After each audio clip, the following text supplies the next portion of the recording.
ደግሞ አብዛኞቹ ሰባኪያን የሰይጣን ጓደኛ ሆኑብኝ እያልኩ እየተናገርኩ ነው አይደል? አብዛኞቹ ሰባኪያን በቃ ለምንድን ነው የሱ ጓደኛ መሆን የሚፈልጉት? ከሱ ይሸሻሉ። የስጋ ፈቃድ የሰዎች ችግር እንደሆነ ብቻ አስመስለው ሁሉ ነገር እንትን ሲሉ ታይቼ ገረመኝ በጣም። ለምንድን ነው እንደዚህ የሚያደርጉት ግን? ማለት ምንድን ነው ችግሩ? ዝንየት ህልመ ሌሊት የሰይጣን ነው ብሎ መደምደም አይቻልም። ለምንድን ነው ሁሉ ነገር ለሰይጣን የሚሰጠው አሉ? ሁሉ ነገር ለሰይጣን ማንም የሰጠ ሰው የለም። ግን ዝንየትና ህልመ ሌሊት 70 እና 80% አጋንንት ነው። ከምናስተምረው ትምህርት አንጻር ብቻ ሳይሆን ከህይወታችን ነው የምንረዳው። ስንጠመቅ መንፈሱ ሲጮህ እንደዚህ አድርጌ አድርገዋለሁ ስለሚል ነው እኛ ምስክር ሀገር የምናቀርበው። እኛ ማስረጃ ይዘን ነው። እነሱ ግን ምንም አይነት ማስረጃ ሳይዙ የግል ሀሳባቸውንና የግል ፍላጎታቸውን ወይም ደግሞ የራሳቸውን ፍልስፍና ይዘው መጥተው ሚዲያ ላይ የቤተክርስቲያን ወክለው ያስተምራሉ። የሚወክሉት ቤተክርስቲያንን ነው። የሚናገሩት ቃላት ግን የግል ስሜታቸውን ነው። እስቲ ስሟቸው፣ እንስማቸው እስቲ። መምህር ለጥያቄዎቻችሁ ተገቢውን ምላሽ ይሰጣሉ። አብራችሁን ቆዩ። ምን ይላል? ህልመ ሌሊትና ዝንየት ልዩነት አላቸው ወይ የሚል ነው ጽሁፉ። ያው እዚህ ከኋላ ስለተገለበጠባችሁ ነው። ጥያቄው በጽሁፍ ስለሆነ ነው። ህልመ ሌሊት ማለት የሌሊት ህልም ማለት ነው። ክፉም ደግም። ለምሳሌ ዮሴፍ በሌሊት ነው ህልም ያየው።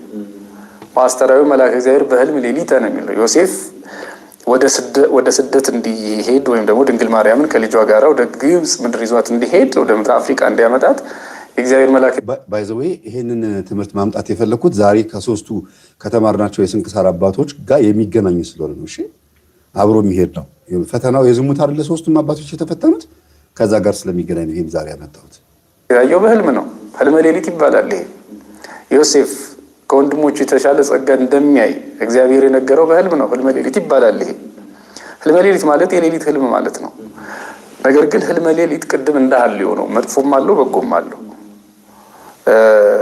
አንዳንድ ጊዜ ሰዎች ቀን ያዩትን ያሰቡትን የሰሙትን አይምሯቸው መዝግቦት ውሎ በህልም መልክ ሊያዩት ይችላሉ እና ያ መጥፎም ይሆናል በጎም ይሆናል እና ከዚህኛው ርዕስ ጋር ስናመጣው አንዳንድ ጊዜ በህልም ስለሆነ ይሄ ነገር ዝኔት የሚለው ነገር ወይም ደግሞ ሌሎቹ እንግዲህ ኖክተርናል ኢሚሽን ነው መሰል የሚሉት በህልም የሚመጣ ፈሳሽ ነው። ስለዚህ በዚህ አውድ ሲታይ ህልመ ሌሊት እሱም በራሱ ኃጢአት ሊሆን አይችልም። ግን ይሄ ከመንፈስ ጋር ብቻ ይገናኛል የሚል በጣም በጣም በጣም የተሳሳተ ነገር ነው። ማን ነው ያለው? አሁን ሲናገር በነገራችን ላይ እንደ ፕሮቴስታንቶች አይነት ጥያቄና መልስ ማድረግ ጥሩ አይደለም። ፕሮቴስታንቶች ማርያም አማላጅ ናት ስንልኛ እነሱ ማርያምን አመለካችኋት ይሉና ማርያም አትመለክም ብለው ራሳቸው ይመልሱታል። እኛ አመለክናት አላልንም። አመለካችኋት ይሉና ራሳቸው መልሰው ደግሞ አትመለክም ይላሉ። መቼ አመለክናት ብለን አልን ስንላቸው ያው ነው ከዛ አይተናነስም ይላሉ። አሁንም ይሄ መምህር ደግሞ ህልመ ሌሊት ከሰይጣን ብቻ ነው ይላሉ። ይሄ ግን የተሳሳተ አመለካከት ነው አለ። የትኛው ዩቲዩብ ላይ የትኛው ትምህርት ላይ ነው የትኛው ቦታ ላይ ነው ህልመ ሌሊት ሰይጣን ብቻ ነው ያለው? ማን ያለው ነው? አሁን ያለው ሰው ነው አምጥቶ እኔ አሁን በቪዲዮ አይደል የማመሰክረው ይሄ ሰውዬ እንደዚህ ብሏል መልሱ ግን ይሄ ነው የምለው አይደል? እሱም ደግሞ ጥያቄውን ሲያቀርቡት ያለውን ሰውዬ ጥያቄ ተው ነው መመለስ ያለባቸው እንጂ ከራሳቸው አፍልቀው ሰው እንደተናገረ አስመስሎ ማቅረብ ጥሩ አይደለም። አንዲት ልጅ ማህበረ ቅዱሳን ውስጥ የምትሰራ ልጅ ናትና ጥያቄዎች አውጪና መድረክ ላይ ጠይቂ ተብላለች። ጥያቄዎች አውጪ እነዚህ ሐሰተኛ አጥማቂያን ምናምን ያነሱት ጥያቄ ዝም ብለሽ አንዳንድ የተለመደውን ጥያቄ አውጪና ከዛ እንወያይበታለን ይሏታል። አሁንም በአመቱ እንደገና ጥያቄ አውጪ ተባለች። እንዴ ባለፈው ጥያቄ አውጪ አለችኝ፣ አወጣሁኝ፣ መልስ ተመለሰለት። አሁንም እንደገና አለች ልጅቷ። ከዛ ለመቃወም ያክል መርሃ ግብር ለማሟላት ያክል ለመቀረጽ ዩቲዩብ ላይ ለመቀረጽ ያክል ለምን እንደዚህ ታረጋላችሁ ብዬ ስናገር የእነሱ ደጋፊ ነች ተብላ ተባረረች ከስራ እና በጣም ገረመኝና ልጅቷ መታ መምህር እኔ ይቅርታ አድርግልኝ እኔ ነበርኩ ጥያቄውን ማቀርበው እና ፕሮግራሙ ላይ የሚወያዩት እናንተም በዩቲዩብ ላይ ቆርጣችሁ የምትጠቀሙት እኔ ነበርኩ ጥያቄውን ማውጣው አለች። እሺ አልኳት። በአመቱም ራሱን ጥያቄውን አምጪው አሉኝ። በአመቱም እንዴት ነው ተመልሷል እኮ እነሱም መልሰውታል መምህራኖቹ። እነዛኞቹም ደግሞ ለመምህራኖቹ መልስ መልሰዋል። ለምንድን ነው አዲስ ርዕስ ይዘን ማንመጣው? አዲስ ሐሳብ ይዘን ለምን አንመጣም አለች እና ልጅቷ በጣም አመሰግናታለሁ በዚህ አጋጣሚ ማለት ነው። እኚህ መምህር የምታዩዋቸው ማለት ነው አደንቃቸዋለሁ። ምንድነው ማደንቃቸው? ነገረ መለኮት ላይ በማያውቃቸው በማያገባቸው ግን ገብተው ሁሉንም ነገር አውቃለሁ ብሎ ማውራት ግን በጣም ከባድ ነው። አሁን እሳቸው ነገረ መለኮት እንደሚያብራሩት አላብራራም። ሁሉም የራሱ የሆነ ዘውግና የራሱ የሆነ ጥግ አለው አይደል እንዴ? ሁሉም ነገር ውስጥ መልስ ልመልስ ብሎ ለሁሉም ነገር ኢንተርቪው ለሁሉም ነገር ማይክሮፎን ፊት መቅረብና ራስን መስጠት ጥሩ አይደለም ብዬ አስባለሁ እንደኔ። እና ህልመ ሌሊት እና ዝንየትን ልዩነቱ ምንድነው የተባሉት እንግሊዘኛውንም ጠቀሱ። ህልመ ሌሊት ማለት ብለው ዮሴፍ በህልሙ አይቷል። በህልም ማየት ነው፣ በሌሊት የሚታይ ህልም ነው አሉ። ቀጥታ ቃሉን ሲፈቱት ሰሙን ነው። ወርቁን ሲያመጡት ደግሞ ቀን ያየነውን ነገር ማታ በህልማችን ያመጣብንና ጥሩም መጥፎም ልናይ እንችላለን። ማታ ይመጣብናል ማለት ነው። ህልመ ሌሊት ጥሩ ምንድነው የሚመጣው ነው? እንዴትስ መጣ ነው? ይሄ ነገር ስንክሳር ላይ አባቶቻችን ላይ መጽሐፍት ላይ የለም ወይ? አይደለም በህልመ ሌሊት በእውንስ ሰይጣን መጥቶ ሲፈታተን አይታችኋል አይደል? እንግዲህ ሳነበው የነበረው ነገር ላይ እና ቀን የምናየውን ነገር መምረጥ አለብን፣ ቪዲዮዎች ምናምን መምረጥ አለብን ምናምን ይባላል። እሳቸውም ይሉታል፣ እኛ አባት ይናገሩታል። ግን እንደኔ ማለት ነው እሳቸው የመለሱትን መልስ ላይ መልስ ከመስጠት ይልቅ ህልመ ሌሊትን ራሳቸው ያውቁታል አይደል እንዴ? በህልመ ሌሊት ያልተመታ ሰው አለ? በዝኔት ያልተመታ ሰው አለ? እና ከሚያውቁት ተነስተው ቢያብራሩ ምን አለበት? ቀንስ ያችን ሴት ካየኋት ኋላ ማታ በህልሜ እንዲመጣ ያደረገው ማን ነው የሚለውን ማሰብ ለምን አቃታቸው? ወይም ማሰብ ለምን አልፈለጉም?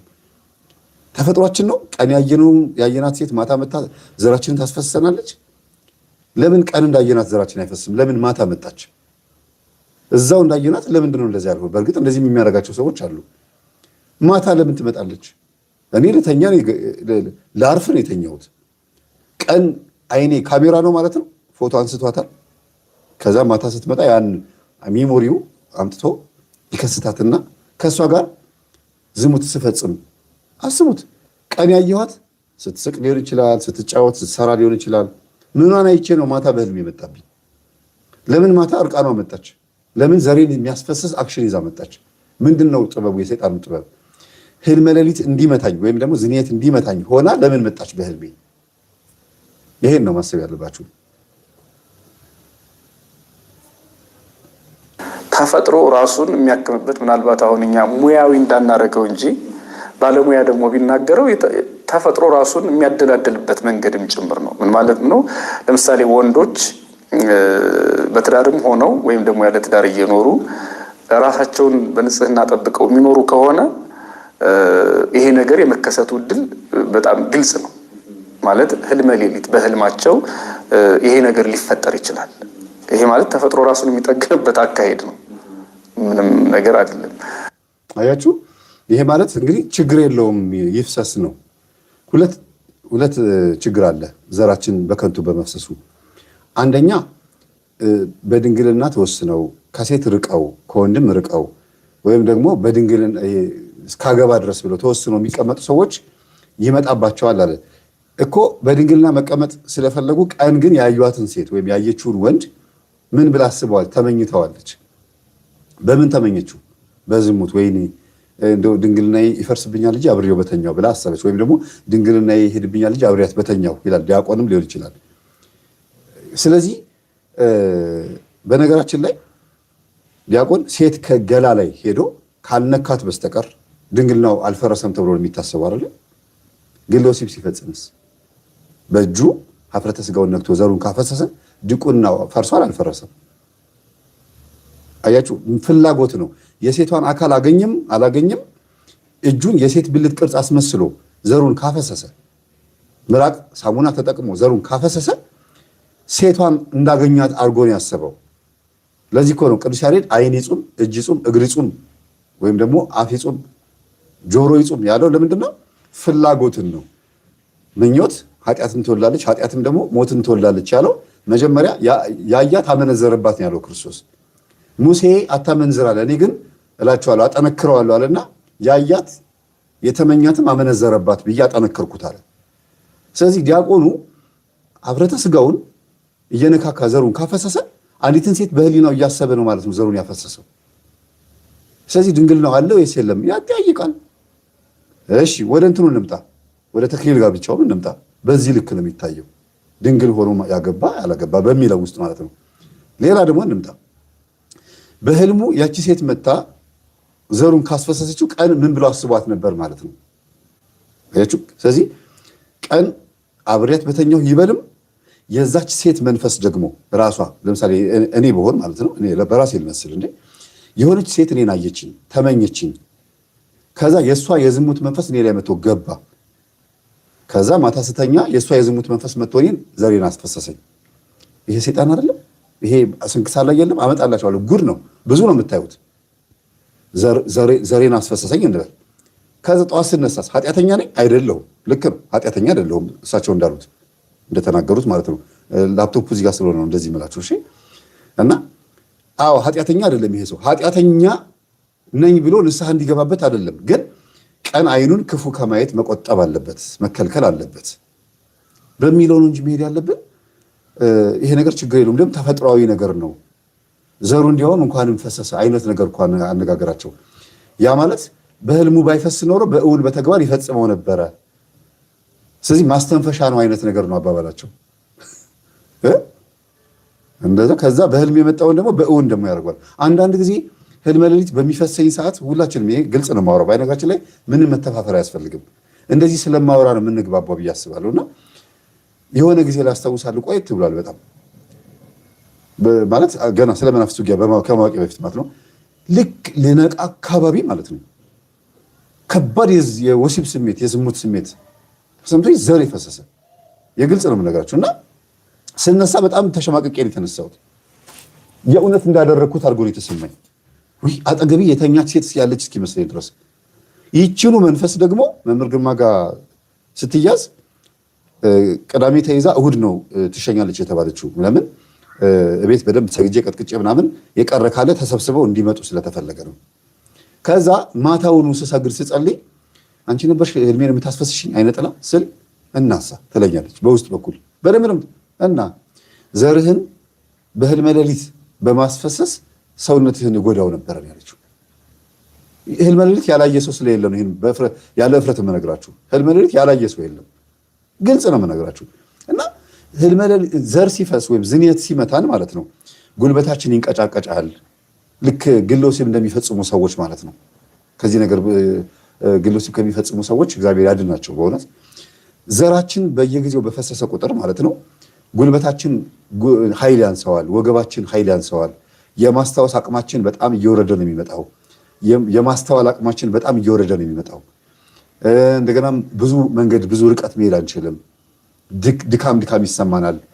በሽታ መከላከል አንችልም። ሳይንሱ እንኳን የሚለው ማለት ነው ለወንድ ልጅም ሆነ ለሴት ልጅ ዘራቸው በጣም ከባድ ሆርሞን ነው የሚባለው።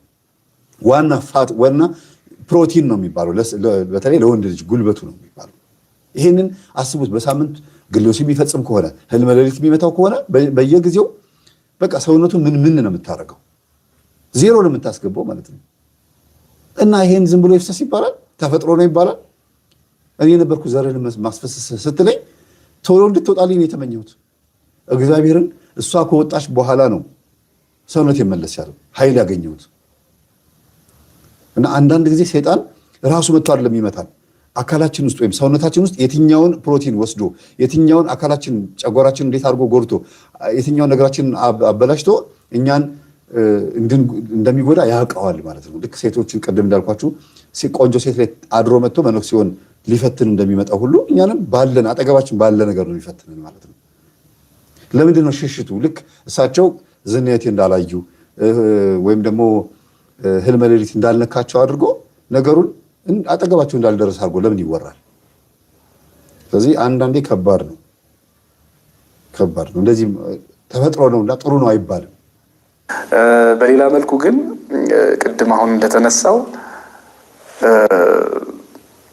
በሁለት መንገድ ይሄ ነገር ሊመጣ ይችላል። አሁን በህልሙ እንዲህ አይነት ነገር የሚያይ ሰው ህልመ ሌሊት የምለው በተለምዶ እንግዲህ ይሄንን ከዝኔት ጋር ያለውን ነው አሁን እንጂ ህልመ ሌሊት ሌላም በጎ ነገር እንዳለው አይተናል። አሁን ከዚህ በጎ ነገር እንዳለው ሰማችሁ አይደለ? እንደ በጎ ነገር ነው የወሰዱት። እኔ ህልመ ሌሊትን እንደ በጎ ነገር ላይ አልችልም። ምክንያቱም ቀጥታ ስም ተሰጥቶታል። ህልመ ሌሊት ማለት በእንቅልፍ ልብ የሆነች ሴት ወይም የሆነ ወንድ መጥቶ ሲገናኝና ወይም ደግሞ የሆነ ወሲብ የሚመስል ስሜት ሲሰማና ሲፈስ ነው። እኔ ቀን ቀሚስ ለብሳ በቃ ምንም ያልተገላለጠች ሴት አይቻት በህልሜ የመታገን ከተገናኘች ለምንድን ነው ሌላ ማንነት ይዛ የመጣችው? በህልሜ ማን ነው ሌላ ማንነት ይዟት የመጣው? እኔ ስለተመኘኋት? ቀን ተመኝቻት ከሆነ ማታ እርቃኗ መታ እንዴት ተገናኘች? የእሷ ነፍስ ነች የመጣችው ወይስ የኔ ነፍስ ነች እኔን የተገናኘች? ማን የተገናኘኝ? ደመ ነፍሴ ነፍሴን ወይስ ስጋዬ ነፍሴን የተገናኘው ማን ነው? ወይስ የሴትዮዋ ነፍስ ነች የመጣችው?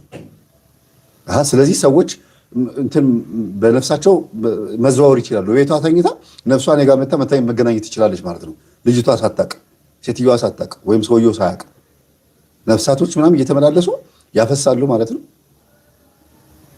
ይሄ እንደ በጎ ነገር ተቆጠረ። አያችሁ፣ ሀሳብ ጋር ለመሄድ እንዲህ የሚያይ ሰው ሁለት ትርጉም አለው በሌላ መልኩ። አንደኛው ቀን ያየውን የተመኘውን አሁን በመጽሐፍ ማቴዎስ ምዕራፍ 5 ላይ ዓይንህ ብታስትህ አውጥተህ ጣላት፣ እጅ ብታስትህ ቆርጠህ ጣላት የሚለው አለ አይደለ? ዓይን ምክንያተ ስህተት ሆኖ እንደው ዝም ብሎ በዝሙት ሲዋኝ ዋለ ዓይን ሌሊት እንዲህ አይነት ሲሆን እሱም በእርግጥ ምኞቱን ነው አእምሯችን የሚነግረው። እንግዲህ ሰብኮንሽሳችን እሱን ይዞት ይሆናል፣ ይህም ሊሆን ይችላል። ነገር ግን ሁሉን ነገር ከመናፍስት ጋር አይደለም። ሽሽቱን እያያችሁ ነው። አሁንም ሰብኮንሽስ ምናምን ብሎ የነጮችን ጥናት ነው እያጠና ያለው የቤተ ክርስቲያን አባት ማለት ነው። የነጮችን ጥናት እንደ ማስረጃ አድርጎ የመናፍስት አይደሉም ብሎ እየሸሸ ነው። ስለዚህ ለማን እያገዘ ነው? 50%። አይዟችሁ እናንተን አልቃወማቸው። ብዙ አንድ የሆነ ደብተራ መርጌታ ነበረና ልብ ብዬ ዝም ብዬ ሳስተውል መምህራንን አለ የሆነ አብነት ትምህርት ቤት ተምረው ለእውቀት ምናምን ብለው የተዋረሱትን መንፈስ እንዳይቀየማቸውና እንዳይጣሉ የሚሽሩሩ የሚሉት ይመስለኛል እንደዚህ ሲመልሱ አለኝ። ይሄ ማለት ግን እንደው መናፍስት በህልም ይህንን ነገር አያደርጉም እያልን አይደለም፣ ወይም ደግሞ ከዚህ ነፃ ልንሆን እንችላለን። ግን ክርስቲያን ጸልዮ ከተኛ፣ ክርስቲያን ራሱን ለእግዚአብሔር አደራ ሰጥቶ ለመልካም እረኛ የሰጠ ክርስቲያን የሰይጣን መጫወቻ ሲሆን ሊያድር እንደዛ ሆኖ አያድርም። እሺ። እና በመርቲያኖስ እነዚህ ቅድም ያነበብኩላቸው አባቶች ክርስቲያን አይደሉም? ስጋቸው ላይ መጥቶ ሲጮትባቸው በሴት ሲጥላቸው አይደለም? በህልም በእውን እኮ ነው።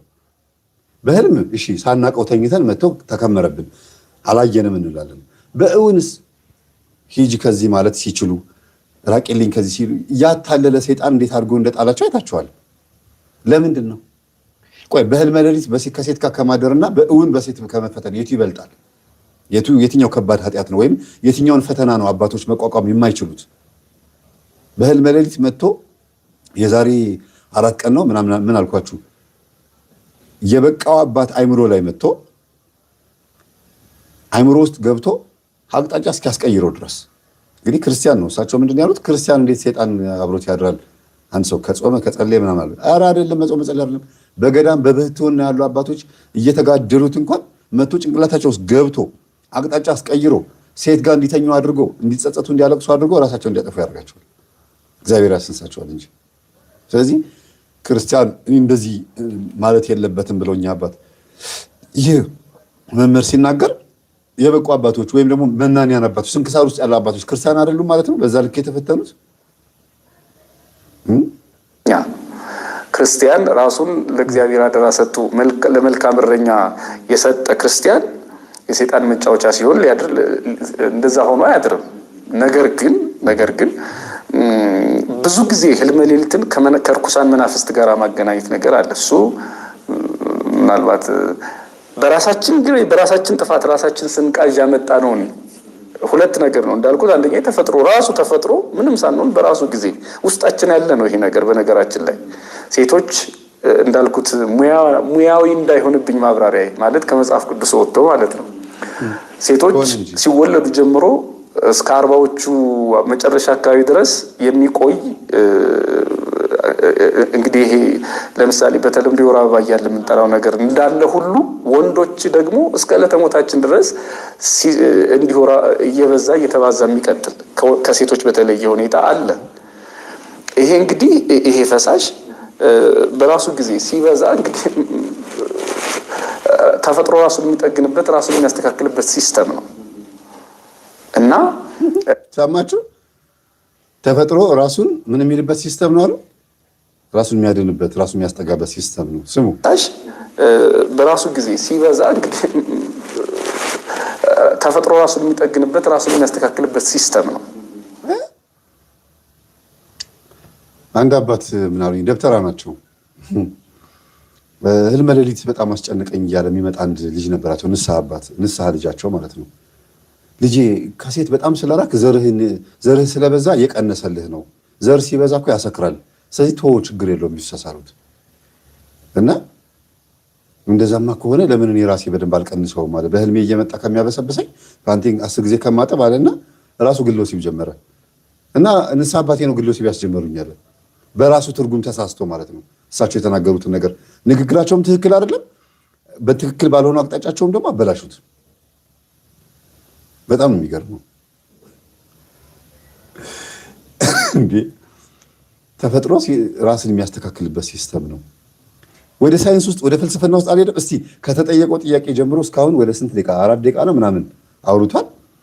ይሄ መምህር መጽሐፍ ቅዱሳዊ ማስረጃ አቅርቧል። ዝንየትና ህልመ ሌሊት ግን መምህር ነው እያቀረበ ያለው። የቤተ ክርስቲያን አስተምህሮ መልስ ይሰጣል ተብሎ ነው። ግን መጽሐፍ ቅዱሳዊ ማስረጃ አቅርቧል ወይም ስንክሳር ወይ ድርሳናዊ አምጥቷል ወይ በማስረጃ አቅርቧል።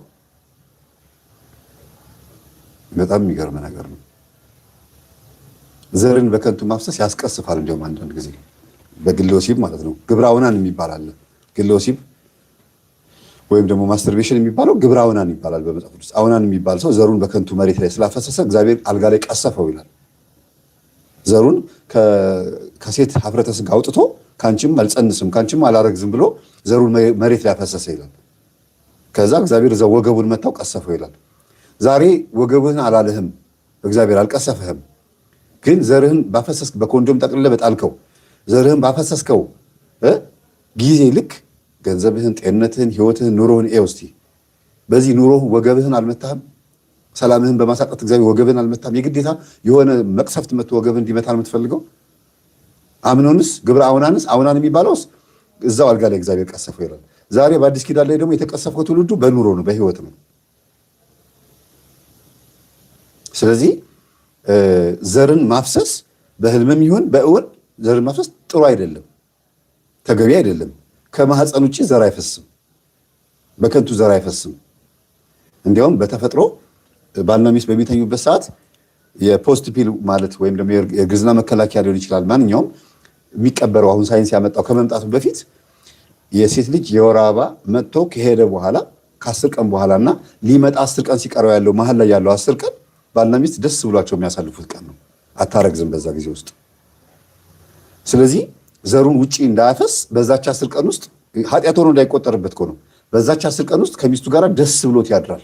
ጾም ካልሆነ ማለት ነው። ግዝት ባል ካልሆነ በዛች በወር በ10 ቀን ውስጥ ጾም ካልሆነ ብቻ ከሚስቱ ጋር ደስ ብሎት ያድራል።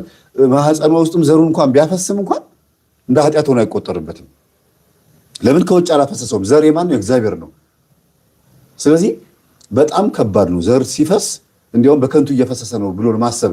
በህልሙም እንኳን ቢፈስ አንድ ሰው ህልመ ሌሊትም ወይም ዝንየት እንኳን መጥቶትም ቢሆን ቀን እኮ ኃጢአት ስላሰብኩ ወይም ደግሞ የሆነ ዝሙት ነገር ፖርኖ ቪዲዮ የሆነ ነገር ስላየሁ ነው ይሄ ነገር የመጣብኝ፣ ስለዚህ ከዚህ ነገር መቆጠብ አለብኝ ብሎ ዘሩ እንዳይፈስ መግራት አለበት ባህሪውን፣ ጸባዩን ብዬ ማስበው ነው የበለጠ። ለምን?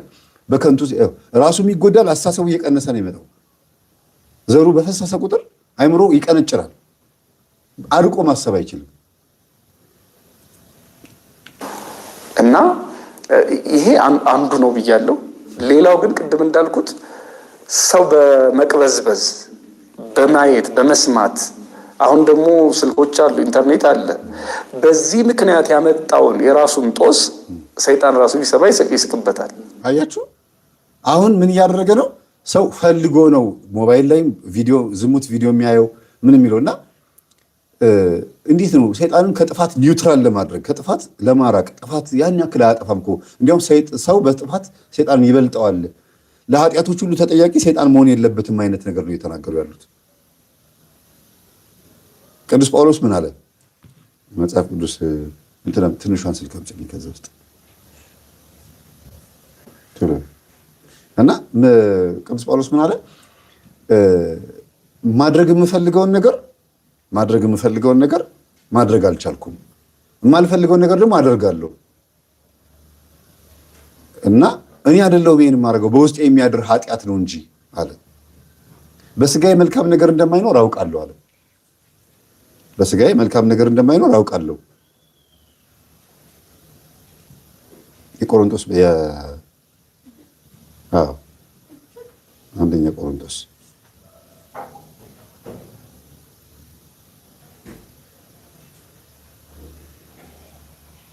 ያው ምን ይላል?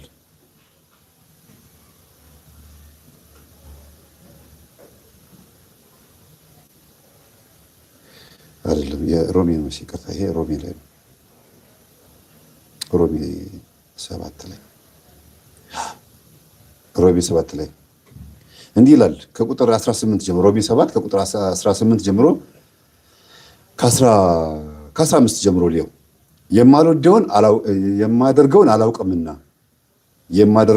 አላውቅምና የምጠላውን ያንን አደርጋለሁና፣ ዳሩ ግን የምወደውን እርሱን አላደርግም። የማልወደውን ግን የማደርግ ከሆንኩኝ ሕግ መልካም እንደሆነ እመሰክራለሁ። የማልወደውን ማድረግ ከሆንኩኝ አትስረቅ፣ እናትና አባትን ግን አክብር። 10ቱ ትእዛዛት ውስጥ ግማሹ አታድርግ ነው፣ ግማሹ ደግሞ አድርግ ነው። እናትና አባትን አክብር፣ ሰንበትን አክብር፣ ባልንጀራህን ውደድ። ይሄ ፖዚቲቭ ነው። አትስረቅ፣ አትግደል፣ አታመንዝር ደግሞ ክልከላ ነው። ስለዚህ ሕግ መልካም እንደሆነ ያለው ምን ከሆነ የማልወደውን ነገር ማድረግ ከሆንኩኝ አታድርግ ስለተባልኩ ነው እያደረግኩ ያለሁት ነው። እንደዚህ ከሆነ ያ የማደርገው አሁን እኔ አይደለሁም በእኔ የሚያድር ኃጢአት ነው እንጂ አለ። እንዴ ኃጢአት ብቻውን እጅ እግር አለው? ኃጢአት ብቻውን በራሱ ሰይጣን ከሚባለው ውጭ ሆኖ ኃጢአት የሚባል አካል አለ ሰይጣን ካልሆነ በስተቀር? እኔ አይደለሁም በእኔ የሚያድር ኃጢአት ነው አለ። ኃጢአት እጅ እግር አይን ምናምን ኖሮት መጥቶ እኛ ቤት ውስጥ እኛ ልብ ውስጥ ያድራል ማለት ነው ከሰይጣን ውጭ? የኃጢአት ባለቤት ማን ነው? በመሰረቱ ሰይጣን አይደል እንዴ? በእኔ የሚያድር ኃጢአት ነው እንጂ አለ። በእኔ ማለትም በስጋዬ በጎ ነገር እንደማይኖር አውቃለሁና፣ አጋንንት ማለት ነው በጎ ነገር ኃጢአት ማለት ነው። ከዛስ ፈቃድ አለኝና፣ ማንኛውም ነገር ነፃ ፈቃድ ፍሪ ዌል ማለት ነው። ፈቃድ አለኝ፣ መልካሙን ማድረግ ግን የለኝም። ለምንድን ነው መልካም ማድረግ ያልቻልኩት? ለምን የመልካም ነገር ተቃራኒ ሆንኩ? ጥሩን ነገር ማድረግ ስፈልግ ለምንድን ነው ተቃራኒ የምሆነው ብሎ ማሰብ፣ እንዴት ይሄን ማሰብ ይከብዳል። የማልወደውን ክፉ ነገር አደርጋለሁና አለ። ቁጥር 19 ላይ ደገመው። የማልወደውን ክፉ ነገር አደርጋለሁና፣ ዳሩ ግን የምወደውን በጎ ነገር አላደርግም። በጎውን ነገር እኮ ይወደዋል። ለምሳሌ በጎ ነገር ምንድን ነው እንበል፣ ምሳሌ እናምጣ። አንደኛ ምንድን ነው የምትወዱት እስኪ እናንተ በጎ ነገራችሁ? መጾም፣ መጸለይ፣ መስገድ፣ በትዳር ተወስኖ መኖር፣ በድንግልና መኖር ምናምን ነው አይደለ? በጎ ነገር የሚባለው ሰው መርዳት፣ ድሃ መርዳት፣ በቃ ብቻ በአጠቃላይ ገላትያ 5 ላይ የመንፈስ ፍሬ የሚባሉት ማለት ነው። በጎነት፣ ቸርነት፣ የዋነት፣ ቅንነት የሚባሉትን ጭምር ማለት ነው። እሱን የምወደውን ማድረግ እፈልጋለሁ፣ ግን በጎ ነገር በውስጤ የለም፣ ማድረግ አልቻልኩም። የማልወደው ክፉ ነገር አደርጋለሁና አለ። ደግሞ ምንድነው የማልወደው? ማመንዘር አልፈልግም፣ ግን እያመነዘርኩ ነው እንበል። መዋሸት አልፈልግኩም፣ እየዋሸሁ ነው። እየሰረኩ ነው፣ ግን አልፈልጋቸውም። አልወደውም፣ ግን እያረኩት ነው። ለምን? ስለዚህ እግዚአብሔር ሲሰራን ተቃራኒ አድርጎ ነው የሰራን ማለት ነው። የትእዛዙ የ10ቱ ትእዛዛት አይምሯችንን ሲሰራው ተቃራኒ አድርጎ ነው የሰራው ከሰይጣን ውጭ። ሰይጣን ካልሆነ በስተቀር ተቃራኒ የሚያደርገን የማንፈልገውን ነገር የምናደርግ ከሆነ እግዚአብሔር ሲሰራንም አሳስቶናል ማለት ነው። ሲሰራንም አይምሯችንን አቀንጭሮ ነው የሰራን፣ ወይም ኃጢአት እንዲስማሙ አድርጎ ነው ስጋችን የሰራው ማለት ነው። በሱ በመምህሩ አስተሳሰብ፣ በዚህ ጥቅስ አስተሳሰብ እኮ እንደዛ ነው። ከዛ ቁጥር 20 ላይ ይላል የማልወደውን የማድረግ ከሆንኩኝ፣ የማልወደውን ደጋግሜ ነው ማለት የማልወደውን የማደርግ ከሆንኩኝ ግን ያን ጊዜ የማደርገው አሁን እኔ አይደለሁም አለና በእኔ የሚኖር ቅድም የሚያድር አለ። አሁን ደግሞ የሚኖር ኃጢአት ነው አለ። ቅድም የሚያድር ነው ያለው ቁጥር 17 ላይ። ቁጥር 19 ላይ ግን ምን አለ? ቅርታ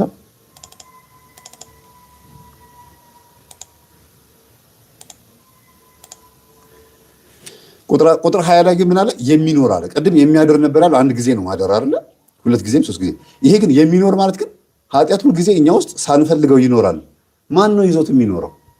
ነፃ ፈቃዳችን ሳልፈልገው የምሰራው በነፃ ፈቃዴ ነው። ስለዚህ እግዚአብሔር ነው ጥፋተኛ እኔ አይደለሁም ማለት ነው። ማን ስጠኝ ያለው ነፃ ፈቃዴን? አያችሁ፣ እንደዛ ማለት እኮ ነው።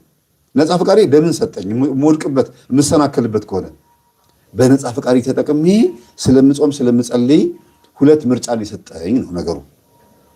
ስለዚህ እንግዲያውስ አለ ቁጥር 21 ላይ እንግዲያስ መልካሙን አደርግ ዘንድ ስወድ በእኔ ክፉ እንዲያድርብኝ ሕግ አገኛለሁ። የምን ሕግ? ክፉም እንዳደርግ የሚያዘኝ ሕግ አለ። እሺ ሰይጣን ካልሆነ ይሄን ሕግ የሚያዘኝ በስሜት በተፈጥሮ ከሆነ ይሄ ሕግ የመጣብኝ እግዚአብሔር ነው አሁንም ጥፋተኛ ማለት ነው። አድርግ አድርግ አድርግ አድርግ ስራው የሚለኝ እግዚአብሔር ነው ማለት ነው። ማን ነው ታዲያ ሌላ? ይኸውላችሁ እንግዲያውስ መልካሙን አደርግ ዘንድ ስወድ የሆነ ጥሩ ነገር ማስቀደስ ፈልጌ ከቅዳሴ ከቀረው፣ መጾም ፈልጌ ጾሙን ካሻረኝ፣ አንዲትን ሴት ወይም አንድን ወንድ ያለ ፈቃዷ ከባሏ ውጭ ማመንዘር ወይም ከሚስቱ ውጭ ማመንዘር የማይፈልግ ሰው ሳይፈልግ የሚያመነዝር ከሆነ በእኔ ይላል ክፉ እንዲያድርብኝ ሕግን አገኛለሁ። ክፉ እንዲያድርብኝ ውስጤ ክፉ አድሮብኛል ማለት ነው። ልቤ አይደለም ክፉ፣ ነፃ ፈቃዴም አይደለም ክፉ። እግዚአብሔር ክፉ ነፃ ፈቃድ አልሰጠንም። ግን ሕግ አገኛለሁ። የሆነ ሕግ አለ። ማን የጻፈው ሕግ ነው? እኛ የምናውቀው አንድ ሕግ ነው፣ እግዚአብሔር ነው የጻፈው። 10ቱ ትእዛዛትና 6ቱ ቃላተ ወንጌል፣ 6ቱ ሕግጋተ ወንጌል የሚባሉ አሉ። ሌላ ሕግ ከየት መጣ? አድርግ አድርግ የሚል ሕግ ከየት መጣ? ወይም ደግሞ ስረቅ ስረቅ የሚል ሕግ ከየት መጣ? ያንን ሕግ ነው ውስጤ የሆነ ሕግ አገኛለሁ አለ። ከዛ ቁጥር 22 ላይ በውስጡ ሰውነቴ በእግዚአብሔር ሕግ ደስ ይለኛልና፣ በውስጥ ሰውነቴ በነፍሱ ማለት ነው። ነፍሴ ደስ ይላታል፣ ሁልጊዜ ማስቀደስ፣ ሁልጊዜ መጸለይ፣ ሁልጊዜ ቤተክርስቲያን መሄድ በጣም ደስ ይላታል። በቃ ውስጥ ሰውነቴ የተባለው እሱ ነው። በውስጥ ሰውነቴ በእግዚአብሔር ሕግ በጣም ደስ ይለኛልና፣ ነገር ግን በብልቶች ማለት ይሄ ስጋችንና ጨጓራ ምናምን ራሱ ሀፍረተ ስጋችን ሌሎቹም ጉበት ምናምን ኩላሊት የሚባሉት ናቸው ብልት የሚባሉት። ነገር ግን በብልቶቼ ከአእምሮዬ ሕግ ጋር የሚዋጋውንና ከአእምሮዬ ሕግ ጋር የአእምሮ ሕግ ምንድን ነው? የተፈጥሮ ሕግ ነው አይደል? የተፈጥሮ ሕግ ነው። ከአእምሮዬ ሕግ ጋር የሚዋጋና በብልቶቼ ባለ በኃጢአት ሕግ፣ ብልት ላይ ደግሞ ሌላ የኃጢአት ሕግ አለ። የኃጢአት ሕግ ነው የሚለው፣ የተፈጥሮ ሕግ አላለም። ሁለት ሕግ ነው የጻፈው። የአእምሮ ሕግና የኃጢአት ሕግ ብሎ ከፈለው። በኃጢአት ሕግ የሚማርከኝን ሌላ ሕግ ደግሞ ያለው ሌላ የሚማርክ በአእምሮ ሕግና በኃጢአት ሕግ በውስጤ ጦርነት አለብኝ። ቅዱስ ጳውሎስ እኮ ግልጽ አድርጎ ነው የጻፈው፣ ራሱን ምሳሌ አድርጎ። ታዲያ አባቴ ቅዱስ ጳውሎስ በረከቱ ይደርብንና እኔ እንደዚህ አይነት ችግር አለብኝ ብሎ እየተናገረ እኔ ምን ብዬ ነው የምደብቀው? መምህራን ግን ራሳችሁ ምሳሌ አድርጋችሁ መውጣት በጣም ነው የሚከብዳችሁ። ችግር አለባችሁ እና ሌላ የሚማርከኝን ሕግ ያለው የሚማርክ ምን ማለት ነው? ቆይ የሚማርከኝን ሰውነት አላለም፣ የሚማርከኝን አካል አላለም፣ ሕግ ነው ያለው። ሕግ ምን ማለት ነው? ሰይጣን የጻፈው ሌላ ሕግ አለ ማለት ነው። ይቺ ሴት አያት ታስፈልግሃለች። ስንት ዘመን ሙሉ ስሜትን ተቆጣጥረ ሂድና እንዲያስተንፍሰው እንደዚህ አድርገው እስቲ በቃ እኮ አሪፍ ነው ችግር የለውም ዝም ብሎ ነው እባክህ ሰው የሚያካብደው የሚል የሚያባብል ሕግ ነው ያለው።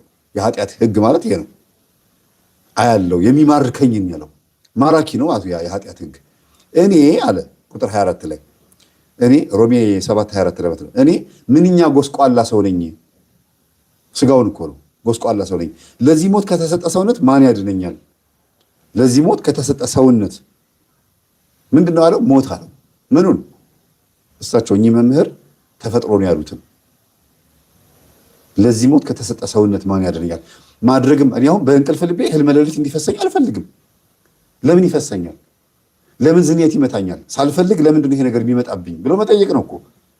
ስለዚህ ለዚህ ሞት ከተሰጠ ሰውነት ማን ያድነኛል አለና በጌታ በኢየሱስ ክርስቶስ በጌታችን ለእግዚአብሔር ምስጋና ይሁን አለ። እግዚአብሔር በማን ተመሰገነ? በኢየሱስ ክርስቶስ። ለምን? ስጋ ለብሶ ስለመጣ ማለት ነው። ቅዱስና ንጹህ ምንም ዝንየት ምንም አይነት ነገር አለበት ማንለው በፍጹም ሎቱ ስብሐት በዚህ ጉዳይ ላይ ልናነሳው ማንችልበት አምላክ ማለት ነው። በሱ የተመሰገነ ይሆናልና እንግዲህ እኔ በአእምሮዬ ለእግዚአብሔር ሕግ እገዛለሁ። በአእምሮዬ በተፈጥሮ ማለት ነው። በስጋዬ ግን ለኃጢአት ሕግ እገዛለሁ። ግልጽ እኮ አጎል ጻፈው ጨረሰ። በቃ በአእምሮዬ ለእግዚአብሔር ሕግ እገዛለሁ፣ በስጋ ግን ለኃጢአት ሕግ የኃጢአት ሕግ የሚባለው ማን ነው? እግዚአብሔር ነው የጻፈው? ተፈጥሮ ያለው እሱ እኚህ መምህር ተፈጥሮ ያሉት የኃጢአትን ሕግ ነው ማለት ነው።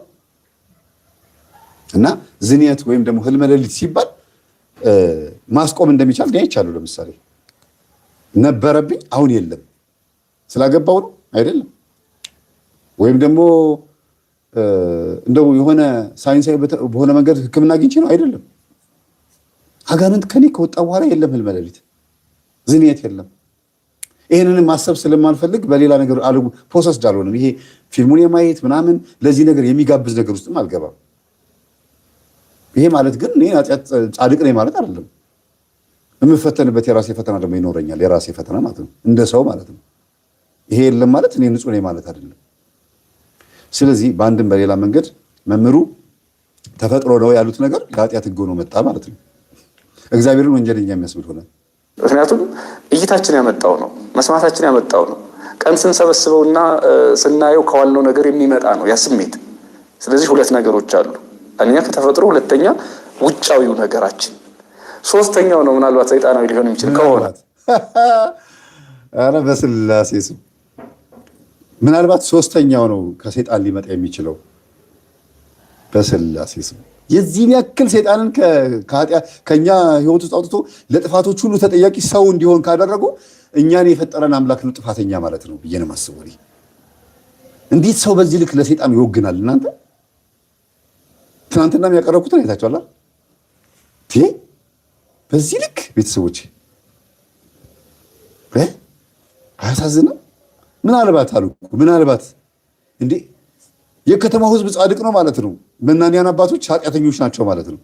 በሳቸው ለምን በጣም እየተፈተኑት በዝሙት ማን ናቸው እየተወቀሱ ያሉት በብዛት?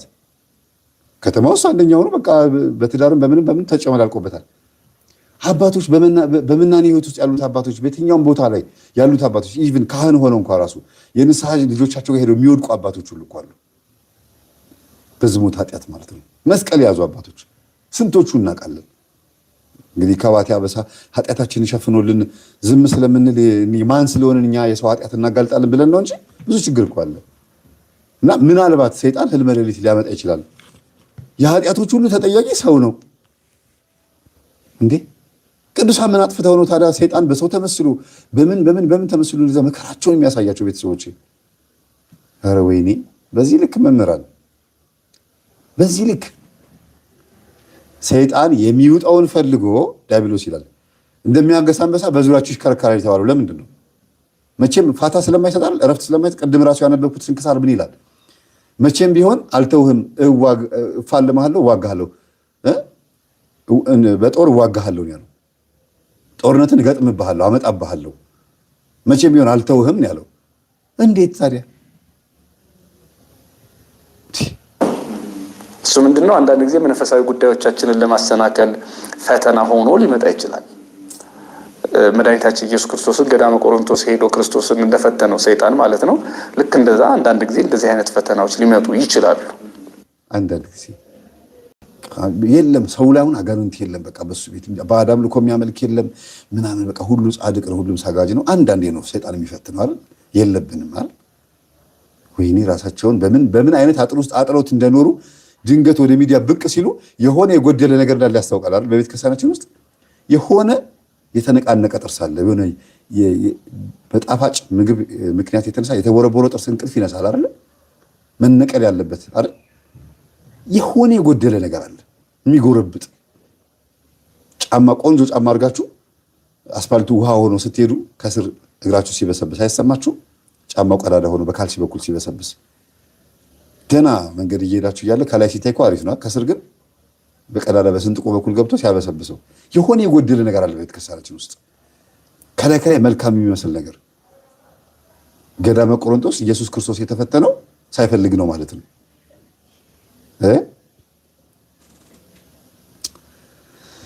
ወዮ አለበላቸው፣ ወይኔ በላቸው፣ ወይኔ በሏቸው ለነሱ እና ይብላኝላቸው። ምንድን ነው መሰላችሁ?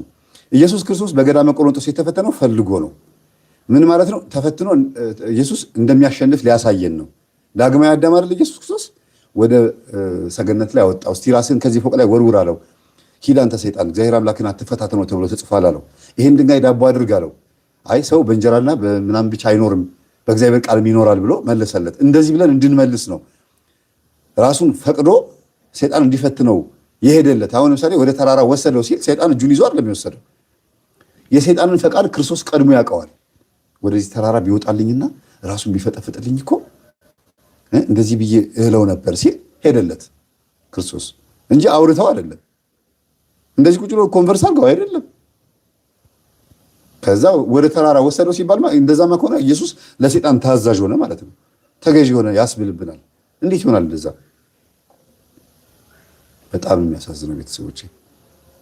ስለዚህ ኢየሱስ ወዶ ፈቅዶ የተፈተነበትን ጉዳይ ከዛ እኛን ለማስተማር አብነት የሆነበትን ጉዳይ አምጥቶ እኛ በዝኔት ከተፈተነው ነገር ጋር መሳሰል በጣም ከባድ ነው። ከባድ ነው።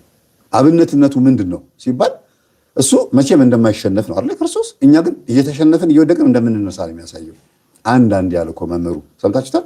አንዳንዴ እሱም በዝኔት ምናምን ገብቶኛ ሊፈትነን ይችል ይሆናል። በዝኔት አንዳንዴ መነጽራችን የምናደርገው መነጽር አይናችን ነው፣ ክፉ አያሳይንም። ሰው ዝሙት አያስብም ማለት ነው። ስለዚህ ሰው ከመናንያን የከተማው ሕዝብ በልጧል ማለት ነው። አንዳንዴ ነው ሰይጣን የሚያገኘው አይደለ? አንዳንዴ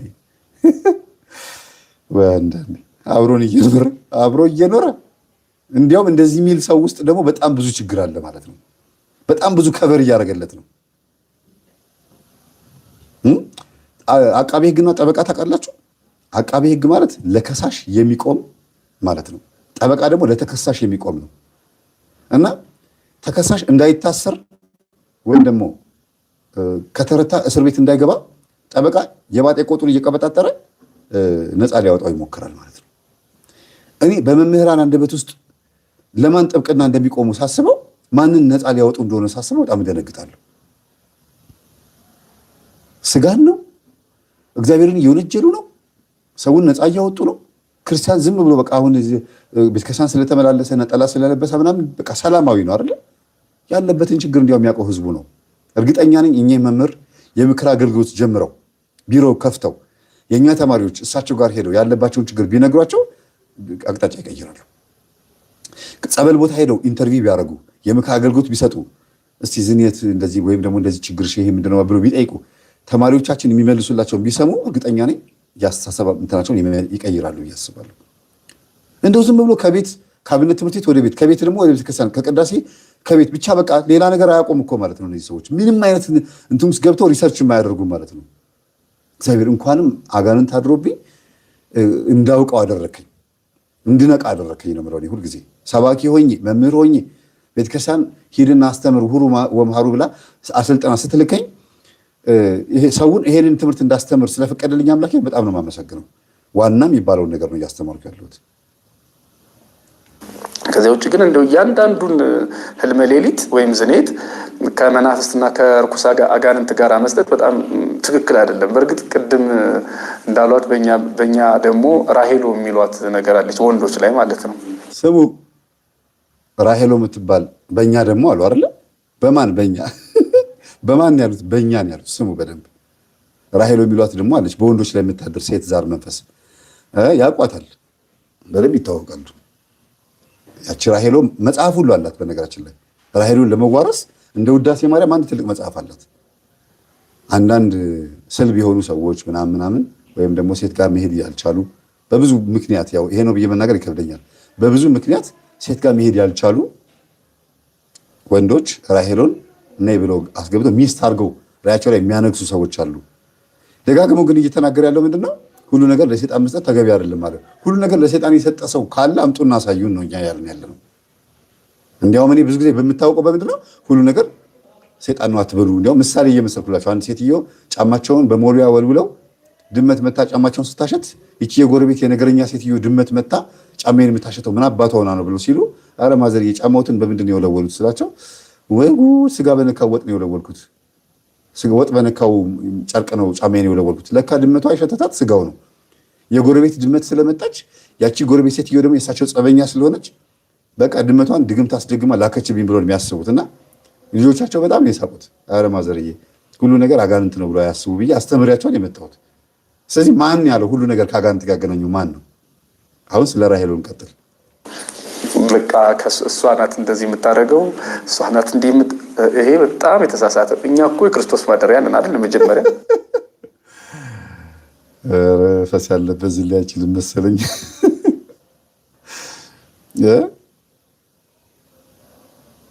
ምን አሉ? ስሟን ጠርተዋል እንግዲህ መምህር አይደል? አንዷ የቤት ሰራተኛ ቤት ውስጥ ያጸዳች እየወለወለች የቤት እመቤት መታ ወደ ስራ ሄዳ ከመንገድ ተመለሰችና ነው ማታ ስትመለስ ነው እንጂ እዚህ ጠረጴዛ ላይ ዕቃ ነበረ። ማን ያነሳው አግኝተሻል? ስታ ጊዜ ኧረ እኔ 50 ብር አላየሁም አለች። እዚህ ጠረጴዛ ላይ ዕቃ ይቻለው ነው ያለችው ሴትዮዋ። ዕቃ አግኝተሻል ነው ያለችው። የሆነ ዕቃ ነበር ስትል ጊዜ እኔ 50 ብር አላየሁም። የምን 50 ብር አለች። እና አንዳንድ ጊዜ ስሟን ጠርቶ ረብ ይሄ ነውር ነው፣ ክርስቲያን እንዴት የክርስቶስ ማደሪያ ሆኖ እንዴት ራይ ሄሎ ምናምን ይባላል ሲባል የፈስታ ተቆጢታ እንዳይሆን እፈራለሁ። ጥጥ አድርጎ ፈስቶ ከዛ በኋላ ማን ነው ምንድን ነው ብሎ እንደዚህ እንደማለት ነው። ነውር ነው። አዎ የክርስቶስ ማደሪያዎች ነን። አዎ ነን። ግን ይሄንን ክርስቶስ ተናግሯል። ይህ መንፈስ ያለ ጾም ጸሎት በስተቀር በሌላ አይወጣም ያለው ታዲያ ምንድን ነው? በጌታ በኢየሱስ ክርስቶስ ውጣ በሉት ይወጣላቸዋል አላቸው ሐዋርያትን ማርቆስ 9:26 ላይ። ከዛ እሺ ብለው ሲሉት እምቢ አላቸው። የብዙ ሰው አስወጥተው አንድ ሰይጣን እምቢ አላቸው ይላል። እሺ ከዛ ምን አሉ? ጌታ ሆይ ልናወጣ ያልቻልነው ለምንድን ነው ሲሉት ይህ ያለ ጾም ጸሎት በስተቀር በሌላ ሊወጣ አይችልም አላቸው ይላል። ስለዚህ አንዳንድ መናፍስቶች ሰው ልብ ውስጥ አሉ፣ ሲወጡ ደግሞ ጾም ጸሎት ያስፈልጋል ማለት ነው። እንዴት የክርስቶስ ማደሪያ ነውና ሰው ራሄሉ የለበትም እንዴት ይባላል? ሰው ራሱ ወዶ ፈቅዶ ስላስገባው ነው ያለበት። ነይ ግቢ ብሎ አስገብቷት ነው እና ሀቤ ተብሎ ይዋረሳል። ስንት እኮ ጉድ አለ እኮ እያወቁ ነው እኮ እንደዚህ የሚናገሩት።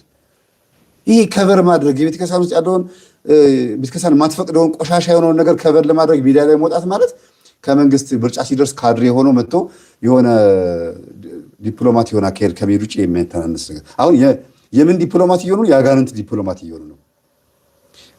ኦሮሞና ትግሬ፣ አማራና ትግሬ ወይም አማራና ኦሮሞ ሲጣሉ መንግስት በመሀል ይገባና ምን ያደርጋል? አንተም ተው አንቺም ተይ ምናምን ብሎ ይሄ እኮ እንደዚህ አይደረግም እኛ እኮ ኢትዮጵያውያን ምናምን ብሎ መንግስት ዲፕሎማት ይሆናል፣ ያመቻመቻል። ለምን? ሴኩላር ስለሆነ። ሴኩላር ማለት ነው ከሃይማኖትም ከምንም የጸዳ ፖለቲካ ማለት ነው። የጸዳ ስላችሁ ምንድን ነው? ኒውትራል ነው። ከቻለ ሚኒስቴሮቹን ካቢኔዎቹን ምናምን እንደዛ ማድረግ ይፈልጋል። ሴኩላር ይባላል። ወቅቱን ያማከለ ኮንስፓይረሲ ያለበት ዴሞክራሲ ወይም ዲሞክራሲ የሚባለው ነገር የተካተተበት ሆኖ ህዝብን ጨቁኖ ወይም ደግሞ አምባገነን ወይም ደግሞ ዲክታተር ሆኖ እየገዛ እንደሆነ እንዳይታወቅበት ዲፕሎማት የሚሆን መንግስት ማለት ነው። ልክ እንደዛ ነው አሁን ይሄ እያደረገ ያለው። አጋንንት እንዳይነኩ ዲፕሎማት ሆኖ ሰውንና አጋንንትን የማስታረቅ አይነት ነገር የሚመስለው ነገር አለች ወንዶች ላይ ማለት ነው። በቃ እሷ ናት እንደዚህ የምታደርገው፣ እሷ ናት እንዲህ ይሄ በጣም የተሳሳተ። እኛ እኮ የክርስቶስ ማደሪያ ነን አይደል? መጀመሪያ እንዴት ሰይጣንም ክርስቶስም እንዴት ያድርብኛል እኔ ላይ እንዴ?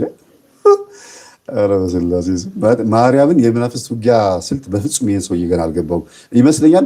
አንድም አንቺ ሴት ከአንቺ ምን አለኝ ሲላት ድንግል ማርያምን፣ አንድም አንቺ ሴት ሲል በእስራኤላውያን ቋንቋ እንዲህ ማለት ነው እያለ አንድምታው ላይ ብቻ ሲያተኩር የነበረ ሰው ነው ይመስለኛል። የሌላውን ነገር በሙሉ ባለማወቅ እንደዚህ ጋሪ እንደሚጎትት ፈረስ የተጋረደበት ሰው ይመስለኛል ሳስበው።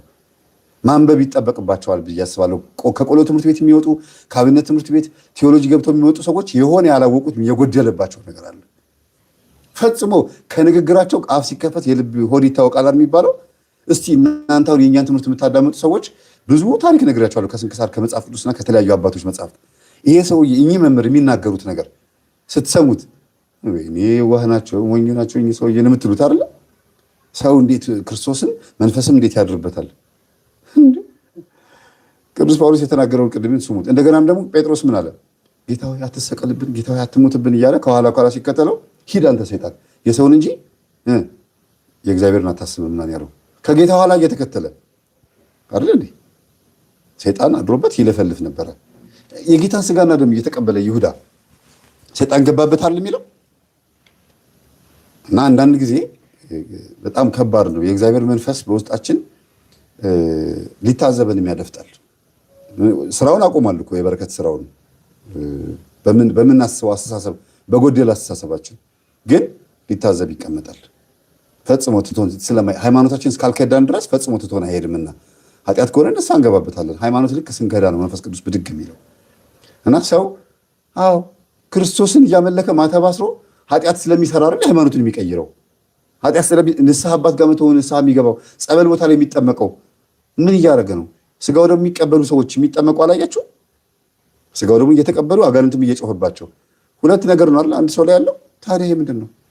እኚህ ሰው ጸበል ሄደው ያውቃሉ? ግን ተቃጠልኩ እያለ ከዛ ደግሞ ነጭ በነጭ ለብሳ ደግሞ እሑድ ጠዋት ቅዱስ ቁርባን ተቀብላ ስትወጣች ልጅ ወይኔ ቆርባ እኮ አቃጠለችን ሲል ኢየሱስ ክርስቶስን በስጋና ደግሞ እሷ ላይ ከብሯል። እንደገና ደግሞ አጅሬውን ደግሞ አለ። እንዴት ነው ሁለቱ አንድ ላይ የሚሆኑት? ይሄ በመጽሐፍ ቅዱስ በተለያየ ቦታ ላይ የለም።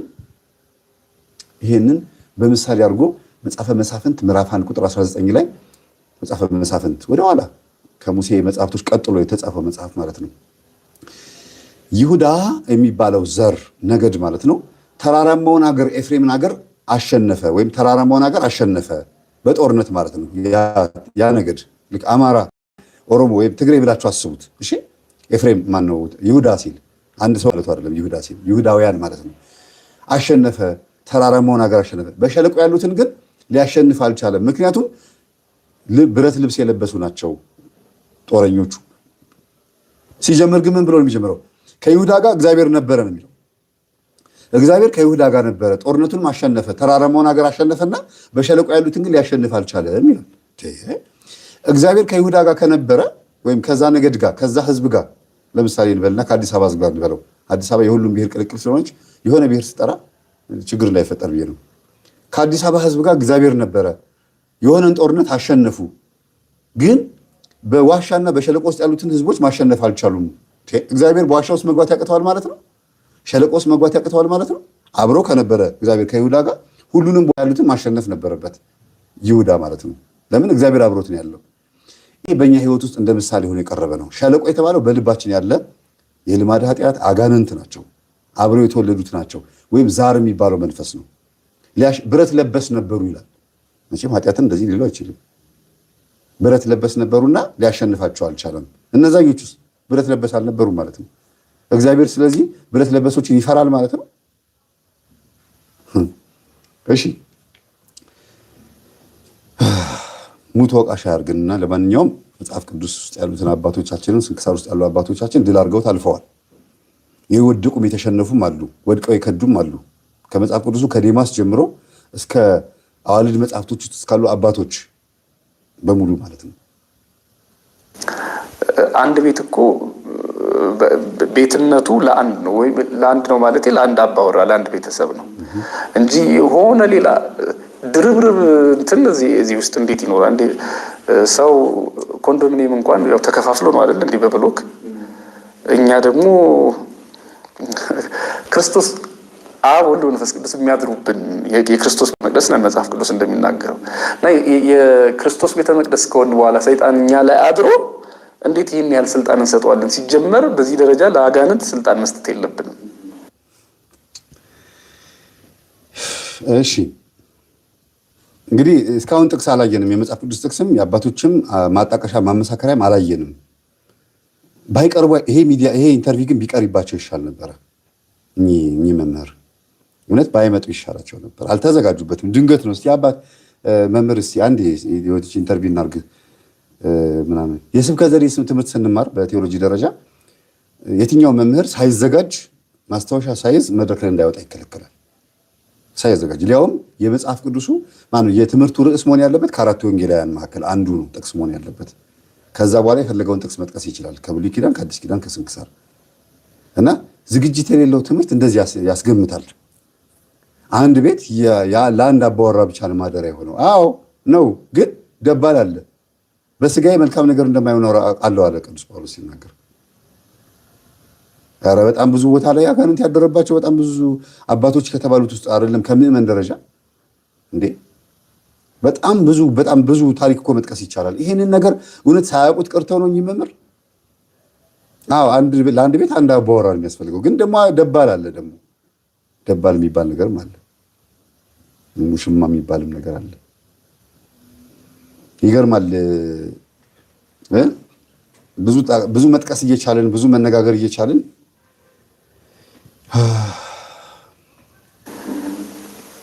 ነገር ግን እንዳልኩት በእይታ እንደገና ደግሞ በተፈጥሮ ምክንያት ይሄ ነገር ሊከሰት ይችላል። ይሄንን ስንል ግን ሰይጣን አርቆ አንዳንድ መንፈሳዊ መሰናክሎችን አያመጣብንም እያለ ግን አይደለም። አልበላሽም ምን አመጣው ቢባል ተረት አለና ጨርሰናል። ፍየልና ነብር ጓደኛ ማቾች ሆኑ ይባላል እና በቃ አልበላሽም አንቺም ደግሞ አትፍሪኝ፣ ጓደኛ ማቾች እንሆን፣ ምግብ ከፈለኩኝ ሌላ ቦታ ሄጄ በልቼ እመጣለሁ፣ እናውራ ይላታል። እሺ። ከዛ የሆነ ሰዓት ላይ ቅጠል የሰው አጥር እየተንጠለጠለች ቅጠል ምናምን ስትበላየና ከኋላ ግምጥ ማድረግ ነበር ይችላል በቃ ምሳ ማድረግ ነበር እያለ ሲመኝ ፍየል ዝም ብላ ትበላለች። ምክንያቱም መሐላ ገብተዋል። ፍየል አላት። አቤት። ነብር ነው እንደዚህ የሚለው እንግዲህ በሰውኛ አይደለ ሳይሉ ነው እንግዲህ እኛ በዘይቤ ነው። እና መሐላ ቢያፈርሱ በማን ይደርሳል አላት። በልጅ አለችው። አይ በቃ በልጅ ከደረሰ ለምን ቸገረኝ አለና ዘሎ ንቅ ሊያረጋት ሲል እሷ ደግሞ ቅጠሉን በጥሳ ጎንበስ ብላ ዞር ስትል እሷ የምትበጥስበት ቅጠል የምትበጥስበት ዛፍ ጋሬጣው እዚህ አንገቱ ላይ ተሰካበትና ተንጠልጥሎ ቀረ። እንዴ ፍየል በራስ አይደርስም አላልሽኝም እንዴ በልጅ ነው አላልሽኝም? ጊዜ ታዲያ አንተ ገና ስለምትወልደው ነው የምታስበው፣ የአንተ አባት ያደረገው ማን ያውቃል አለችው። ስለዚህ ይሄ ነብር ለአባቱ ልጅ ነው መሐላን ሲያፈርስ በዚህ በኩል መጣበትና መሐላ ስናፈርስ ገና ለገና ወደ ልጆቻችን ሳይሆን እኛ ለአባቶቻችን ልጆች ስለሆነ እኛ ባፈረስነው መሐላ የአባቶቻችን መንፈስ ሊውጣን እንደሚያገሳ አንበሳ በዙሪያችን ይሽከረከራል። እና አንዳንድ ጊዜ ምን ለማለት ፈልጌ ነው ይሄን የምናገረው፣ ይሄን ትውልድ የማይረባ ሀሳብ አምጥቶ በሚዲያ ላይ መጥቶ ለሚዲያ ሽፋን ከማሳከር ይልቅ አርፎ መቀመጥ ይሻላል። ነገ ከነገ ወዲያ በልጅህም ሊደርስ ይችላል። ወይ ምናልባት ደግሞ ከዚህ በኋላ ጣፈንታ ምን እንደሆነ ባይታወቅም ይሄ መምህርም ሌሎቹ መምህራን ሊሆኑ ይችላሉ። ቅጥረኛ ሆነው የሚቀጥሉት በስተርጅና ማየት ስራ ውስጥ የሚገቡት ህይወታቸው ላይፋቸው ምን ይመስላል የሚለው ነገር የሚያውቁት ራሳቸው ናቸውና ፍሬውን ያዩታል፣ የአፋቸውን ፍሬ ይበሉታል። የአፍን ፍሬ ትበላለህ የሚለው ቋንቋ ይሄ ነው።